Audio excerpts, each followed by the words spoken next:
रूसी हमलों और बंदरगाहों पर बाधाओं के चलते यूक्रेन का कृषि निर्यात गंभीर चुनौतियों का सामना कर रहा है। यूक्रेन के कृषि निर्यात पर इस समय संकट गहरा गया। देश के कृषि मंत्री तारास विसोस्की के मुताबिक ग्रेटर ओडेसा बंदरगाहों पर जहाजों की आवाजाही बहाल होने के बाद भी निर्यात को पुराने स्तर पर लौटने में कम से कम 1 महीने का समय लगेगा। और उन्होंने अपने एक इंटरव्यू में कहा है कि रूसी हमलों के कारण नागरिक जहाजों और बंदरगाह ढांचे को नुकसान हो गया है, जिससे फसल कटाई के सबसे महत्वपूर्ण समय में समुद्री निर्यात लगभग ठप हो गया और इसका घरेलू बाजार पर भी असर दिखाई दिया। यूक्रेन में अनाज और तिलहन की कीमतें करीब 30% तक गिर चुकी हैं। वहीं 2026 में कृषि क्षेत्र को 1.5 से 3 अरब डॉलर तक का सीधा नुकसान होने का अनुमान है।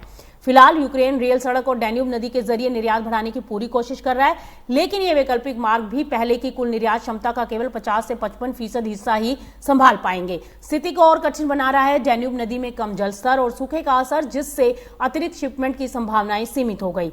यूक्रेन सरकार किसानों को कम कीमत पर फसल बेचने से बचाने के लिए नई सहायता योजनाएं और निर्यात समर्थन उपायों पर काम कर रही है और कहा जा रहा है कि यदि ब्लैक सी निर्यात लंबे समय तक ऐसे ही बाधित रहा तो विदेशी स्तर पर अनाज, तिलहन और खाद्य तेलों की सप्लाई प्रभावित हो सकती है, जिससे अंतर्राष्ट्रीय खाद्य कीमतों को सपोर्ट मिल सकता है।